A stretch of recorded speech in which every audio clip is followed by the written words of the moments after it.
I used to think I was the one taking care of him. Turns out I was wrong. He was the one rebuilding me. They say you don't choose a soul companion. They find you when your heart is ready to soften. This is Zorro. He was never just a pet. He is a mystery that I have spent years solving, and I still spend time decoding it, one quiet moment at a time. Today, I am painting him not to be perfect, but to remember the being who changed my world without saying a single word. I chose to share this imperfect painting because Zorro loved me when I wasn't perfect too. If you've been holding back from expressing yourself or your love for your animals, don't wait for anything to be perfect. Just start. If you want to know more and stay connected as we explore art, healing, and many unspoken bonds that make us human, do subscribe to my channel and let's continue the discussion. Some souls do not enter your life casually.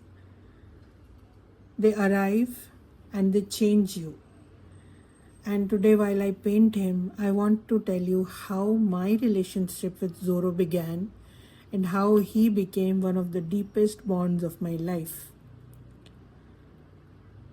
When Zorro first came into my life, I did not yet know what he would come to mean to me.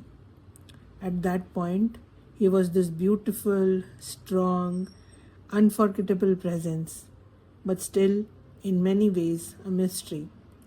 Like all real relationships, ours did not become deep in one moment. It had slowly, quietly, in little interactions and in observations, in daily life, grown to be one of the strongest bonds that I had. At first, I noticed obvious things: his face, his eyes, his energy, the way he looked at me with such intensity and playfulness in his eyes, as if he understood more than he should. And even before I had words for it, something in me had started opening towards him. I think that is how deep bonds with animals often begin, not with some grand announcement, but with presence, with repetition, and with strange, beautiful intimacy of simply sharing space over and over again. Zorro stopped feeling like a pet.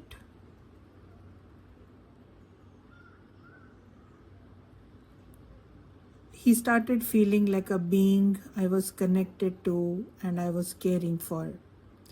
There is a point in some relationships where the label is no longer enough.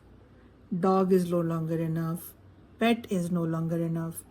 Because what is growing between you is not ownership, it is love, trust, and a recognition. And that is what started happening with me and Zorro. I understood him in a way nobody else did. He understood in me in a way nobody else did.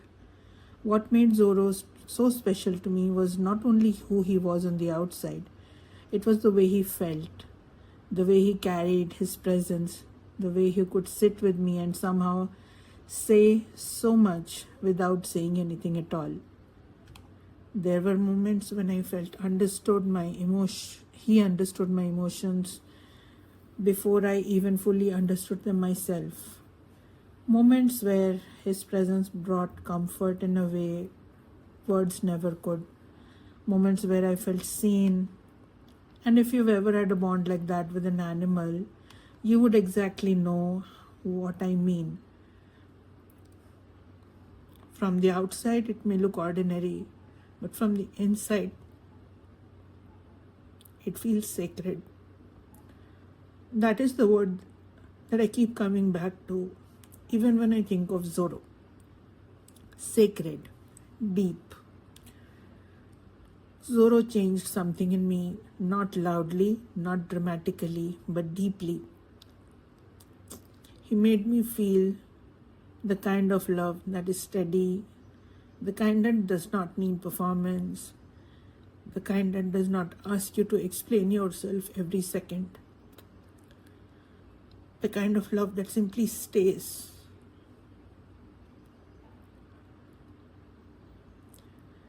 And that kind of love changes your inner world. It softens places in you that were guarded, it lets your guards down, it teaches you tenderness, responsibility, and also teaches you how profound a bond can become when words are not the center of it. I truly believe that some animals come into our lives not just to be loved by us, but to awaken something inside us. And Zorro did that to me. Over time, I began to understand that what I shared with Zorro was more than routine, attachment, or even more than companionship. It felt spiritual, felt like soul recognition. And I know those words may sound big to some people, but if you've loved an animal deeply, then you know. Sometimes they meet parts of us that other humans never quite reach. Sometimes they hold us through things that they cannot possibly explain, and yet they do. Zorro taught me that connection is not built only through words. It is built through energy, consistency, presence, through the small moments we quietly love. And those moments which say, I'm here for you. That is what he wants for me. A presence, a comfort, a deep and living bond. I wanted to begin this channel with Zorro because in so many ways, he is the beginning of this journey for me, the beginning of understanding how deeply we can connect with animals, the beginning of seeing these bonds as emotional, spiritual, healing relationships. And I know that I am not the only one who feels this way. There are so many people who love their pets like family, like soul companions, like home. Sometimes that kind of love is hard to explain to others in the world. But it's real, it's powerful, and it deserves its own space. That is what I want this channel to be. A space for stories, a space for love, a space for healing, and a space for the deep, beautiful, often unspoken bonds between humans and animals. And so, today, as I finish painting Zorro's picture, I just thought I would want to say this.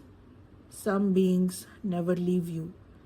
They continue through memory, through love, through the ways they changed your heart forever. Zorro was one of those beings for me.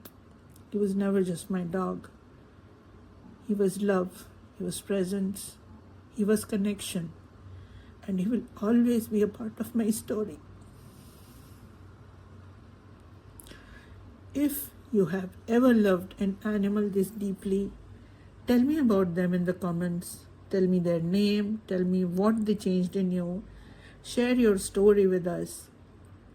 And if this touched your heart, stay with me, because this is only the beginning of mine and Zorro's story.